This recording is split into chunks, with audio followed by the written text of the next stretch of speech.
नमस्कार मित्रों, मैं हूं कमल सोडा और आप देखना शुरू कर चुके हैं द अलग। ये दोस्तों दो दिग्गज चेहरे आपके पोस्टर आपके सामने हैं।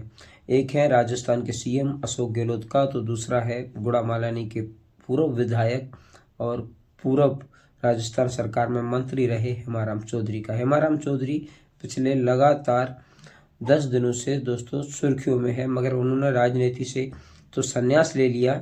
जो वो पिछली बार चुनाव भी नहीं लड़े, यहाँ पर उन्होंने जो चुनाव लड़ाया था वो कर्नल सोनाराम को लड़ाया था, मगर इस बार वो 10 दिनों से धरने पर बैठे हुए हैं। और राजस्थान में इस समय जो है वो गंभीर है, वो ज़्यादा से ज़्यादा ठंड है। वो इस समय ठंड का मौसम है तो ठंड भी ज़्यादा पड़ रही है। मगर हेमाराम जी चौधरी अपने आप को 78 साल के बताते हैं, मगर वहाँ के लोगों का भी क्या कहना है वो सारा कुछ आपको आगे वीडियो में बताऊंगा।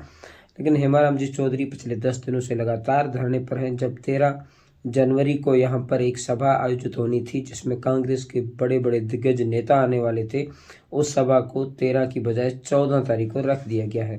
वहाँ पर कई लोगों ने, कुछ चाहे आरएलपी से एक दो कार्यकर्ता का भी हमने सुना था और अन्य कांग्रेस के कार्यकर्ताओं का भी सुना था कि वो सभी आह्वान कर रहे हैं कि ज़्यादा से ज़्यादा संख्या में पहुँचें और इस जो सभा को जो है वो सफल बनाएं।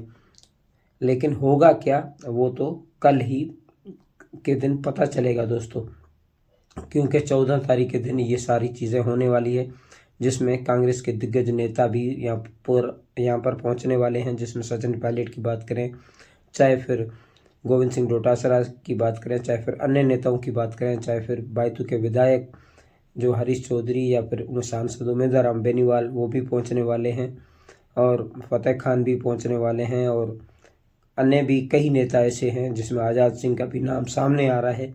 कई नेता ऐसे हैं वो वहाँ पर पहुंचने वाले हैं। तो इससे आप अंदाज़ा लगा सकते हैं कि ये जो है वो आम जनसभा से ज़्यादा कहीं कांग्रेस की सभा तो नहीं लग रही है दोस्तों।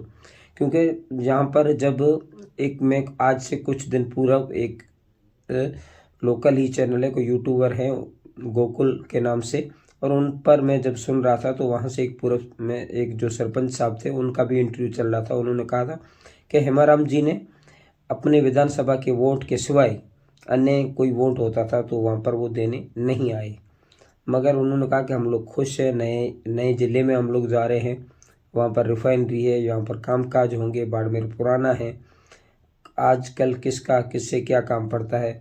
हेमाराम जी चाहते तो पहले कुछ कर सकते थे, उन्होंने क्यों नहीं किया। लेकिन लोगों के इल्ज़ाम तो है वो एक तरफा है, मगर हेमाराम जी को इस गुड़ामालानी और दोस्तों धोरीमने ने क्या कुछ नहीं दिया, बहुत कुछ दिया। उन्हें मंत्री भी बनाया, विधायक भी बनाया, 6 बार ऐसा बताया जाता है कि उन्हें जिताया भी। फिर हेमाराम जी चौधरी उस जिले का भला क्यों नहीं चाहते, क्योंकि हेमाराम जी का इकलौता वोट ही वहाँ पर दाखिल है, बाकी के वोट उनके गांव में हैं। हेमाराम जी भी बैतूल से आते हैं, कैलाश चौधरी भी बैतूल से आते हैं, तो आपको बता दें उमेदराम भी बैतूल से आते हैं और हरीश चौधरी भी बैतूल से आते हैं। पर वहाँ की जो जनता है, लोकल जनता है, कई अन्य चैनलों पर भी जब हेमाराम जी अपनी बाइट दे रहे थे तो वहाँ पर कई पत्रकारों ने वहाँ के जो स्थानीय लोग हैं उनसे जब उनकी जो भेंट करवाई, बात करवाई, उनका भी यही कहना था कि हम लोग तो अपने नए ज़िले में बालोतरा में खुश हैं और हम सीधा जोधपुर से कनेक्ट होना चाहते हैं। मगर फिर हेमाराम और कांग्रेस और बैतूल को यहाँ से क्या दिक्कत हो रही है जो वहाँ पर बीच में आ रहे हैं, वो तो आप ही कमेंट बॉक्स में दोस्तों बता सकते हैं।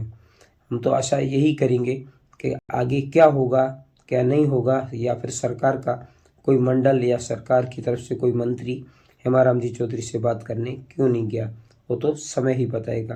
पिछले 10 दिनों से लगातार ऐसा हो रहा है, और कल जब सभा होगी, बहुत बड़ी सभा होने वाली है, उसमें आखिरकार क्या निर्णय निकलता है, या फिर कांग्रेस के जो भी दिग्गज नेता यहाँ पर पहुँचने वाले हैं वो क्या जो है वो अगर निर्णय निकालते हैं वो भी पता चल ही जाएगा।